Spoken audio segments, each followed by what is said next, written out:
ସାଙ୍ଗମାନେ ଆପଣମାନେ କ'ଣ ଜାଣିଛନ୍ତି ଚିନ୍ତା ଆଉ ଚିତା ଦୁଇଟି ହେଉଛି ଗୋଟିଏ ଜିନିଷ। ଚିନ୍ତା ମଣିଷକୁ ବଞ୍ଚିଥାଉ ଥାଉ ମାରି ଦେଇଥାଏ, ଆଉ ହେଉଛି ଚିତା ଯିଏ ମଲା ପରେ ତାଙ୍କୁ ଚିତାରେ ଜଳାଇ ଦିଆଯାଇଥାଏ। ସାଙ୍ଗମାନେ ଯଦି ଆପଣମାନେ ଚିନ୍ତା କରୁଛନ୍ତି, ଯଦି ଆପଣମାନେ ମନରେ ସବୁଠାରୁ ଅଧିକ ଚିନ୍ତା କରୁଛନ୍ତି, ତାହେଲେ ଆପଣମାନେ ଗୋଟିଏ କଥା ମନେ ରଖିଥାନ୍ତୁ, ଆପଣ ଚିନ୍ତା କରୁଛନ୍ତି ଯଦି ସବୁଠାରୁ ଅଧିକ, ତାହେଲେ ଆପଣ ବଞ୍ଚିଥାଉ ଥାଉ ମରିସାରିଛନ୍ତି। ଆପଣଙ୍କ ଲାଇଫରେ ଆପଣମାନେ କିଛି ବି କରିପାରିବେନି, କାରଣ ଯେତେବେଳେ ଆପଣ ଚିନ୍ତା କରିଥାନ୍ତି ନା, ଆପଣଙ୍କର ମସ୍ତିଷ୍କ, ଆପଣଙ୍କର ମୁଣ୍ଡ ପୁରା ଖରାପ ହୋଇଯାଇଥାଏ। ମୁଣ୍ଡ କାମ କରିବା ମଧ୍ୟ ବନ୍ଦ କରିଦେଇଥାଏ, ଯାହାଦ୍ୱାରା କି ଆପଣମାନେ ଠିକ୍ ଭୁଲର କିଛି ମାର୍ଗ ଜାଣିପାରନ୍ତି ନାହିଁ। ଆପଣ କ'ଣ ଠିକ୍ କରୁଛନ୍ତି, କ'ଣ ଭୁଲ କରୁଛନ୍ତି, ଆପଣମାନେ କିଛି ବି ବୁଝିପାରନ୍ତି ନାହିଁ। ସେଥିପାଇଁ ମୁଁ ଆପଣମାନଙ୍କୁ ରିକ୍ୱେଷ୍ଟ କରିବି, ଆପଣମାନେ ଚିନ୍ତା ବେଶୀ କରନ୍ତୁ ନାହିଁ, କାରଣ ଆପଣଙ୍କର ଚିନ୍ତା ଆପଣଙ୍କୁ ଅସୁସ୍ଥ କରିଥାଏ, ଆପଣଙ୍କୁ ଜୁଇ ପର୍ଯ୍ୟନ୍ତ ମଧ୍ୟ ନେଇଯାଇଥାଏ ଆପଣମାନଙ୍କର ଚିନ୍ତା। ସେଥିପାଇଁ ଆପଣମାନେ ଯେତେ ପାରୁଛନ୍ତି ଚିନ୍ତା କରନ୍ତୁ ନାହିଁ, ମନରେ ସବୁବେଳ ପାଇଁ ଖୁସି ରୁହନ୍ତୁ, କାରଣ ଆପଣମାନେ ତ ବହୁତ ଭଲ ଭାବରେ ଜାଣିଥିବେ ସୁଖ ଆଉ ଦୁଃଖ ଗୋଟିଏ ମୁଦ୍ରାର ଦୁଇ ପାର୍ଶ୍ୱ ଭଳି।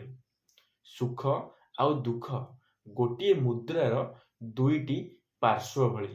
ଯେତେବେଳେ ଆଜି ଆମ ଲାଇଫରେ ସୁଖ ଅଛି ନା, ତ କାଲି ଆମ ଲାଇଫରେ ଦୁଃଖ ତ ନିଶ୍ଚିତ ଭାବରେ ଆସିବ। ତାହେଲେ ଆମେ ଯଦି ଜାଣିଛେ ଆଜି ସୁଖରେ ଅଛେ, କାଲି ଆମ ଲାଇଫରେ ନିଶ୍ଚିତ ଭାବରେ ଦୁଃଖ ଆସିବ, ତାହେଲେ ଆପଣମାନେ କ'ଣ ପାଇଁ ଏତେ ଦୁଃଖ କଷ୍ଟ ପାଉଛନ୍ତି, କ'ଣ ପାଇଁ ମନରେ ଏତେ ଚିନ୍ତା କରୁଛନ୍ତି, ଯାହାଦ୍ୱାରା କି ଆପଣ ନିଜକୁ ଧୀରେ ଧୀରେ ୱିକ୍ କରି କରି ଚାଲିଛନ୍ତି। ସେଥିପାଇଁ ମୁଁ ଆପଣମାନଙ୍କୁ କହୁଛି ଯେ ଆପଣମାନେ ଚିନ୍ତା କରିବା କମ୍ କରନ୍ତୁ। ଯେଉଁ ଆପଣମାନେ ଚିନ୍ତା କରୁଛନ୍ତି, ସେ ଚିନ୍ତା କରିବା ଧୀରେ ଧୀରେ କମ୍ କରିଦିଅନ୍ତୁ। ଦେଖିବେ ଆପଣଙ୍କ ଲାଇଫରେ ଗୋଟେ କେତେ ବଡ଼ ପରିବର୍ତ୍ତନ ଆସିବ। ଆପଣମାନେ ଜାଣି ବି ପାରିବେନି ଆପଣମାନଙ୍କ ଲାଇଫରେ କେତେବେଳେ କେମିତିକା ପରିବର୍ତ୍ତନ ଆସିଯିବ। ସେଥିପାଇଁ ମୁଁ ଆପଣମାନଙ୍କୁ ଗୋଟିଏ କଥା କହିବି, ଜୀବନରେ ଖୁସିରେ ରୁହନ୍ତୁ, ଜୀବନରେ କେବେ ଚିନ୍ତା କରନ୍ତୁ ନାହିଁ। ଯଦି ଆପଣମାନେ ଚିନ୍ତା କରୁଛନ୍ତି, ସବୁଠାରୁ ଅଧିକ ଚିନ୍ତା କରୁଛନ୍ତି, ତାହେଲେ ଆପଣଙ୍କୁ ଗୋଟିଏ ସମୟରେ ନା ଜୁଇ ପର୍ଯ୍ୟନ୍ତ ବି ଯିବାକୁ ପଡ଼ିବ। ଗୋଟିଏ ଚିନ୍ତା ମଣିଷକୁ ଜୁଇ ପର୍ଯ୍ୟନ୍ତ ମଧ୍ୟ ନେଇଯାଇଥାଏ। ଯିଏ ଚିନ୍ତା କରୁଥାନ୍ତି ନା, ସେ ବଞ୍ଚିଥାଉ ଥାଉ ମରିଯାଇଥାନ୍ତି। ସେଥିପାଇଁ ଆପଣମାନେ ବେଶୀ ଚିନ୍ତା କରନ୍ତୁ ନାହିଁ। ଯଦି ଆପଣମାନେ ଚିନ୍ତା ବେଶୀ କରୁଛନ୍ତି ନା, ତାହେଲେ ଆପଣମାନେ ଜାଣି ରଖନ୍ତୁ, ଆପଣମାନେ ବଞ୍ଚିଥାଉ ଥାଉ ମରିଯାଇଛନ୍ତି। କାରଣ ଆପଣ ଏତେ ଚିନ୍ତା କରିଦେଇଛନ୍ତି ଯେ ଆପଣମାନଙ୍କର ମୁଣ୍ଡରେ ଆଉ କିଛି ବି ନାହିଁ।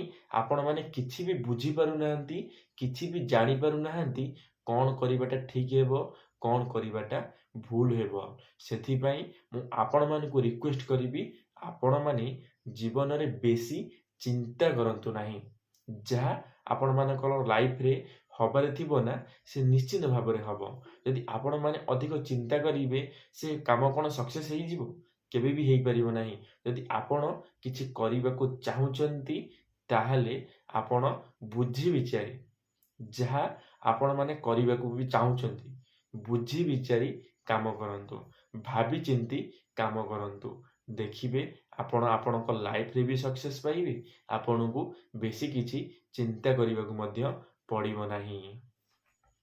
ସାଙ୍ଗମାନେ ଆପଣମାନେ ତ ବହୁତ ଭଲ ଭାବରେ ଜାଣିଥିବେ, ଦୁଃଖ ନା ସମସ୍ତଙ୍କ ଜୀବନରେ ଅଛି। ଏମିତି କିଏ ନାହିଁ ଯେ ତା ପାଖରେ ଦୁଃଖ ନାହିଁ। ଯିଏ ଆଜିକାଲି ଟଙ୍କା କମଉଛି, ସିଏ ବି ଦୁଃଖରେ ରହୁଛି, ଯିଏ ନ କମଉଛି ସିଏ ବି ଦୁଃଖରେ ରହୁଛି।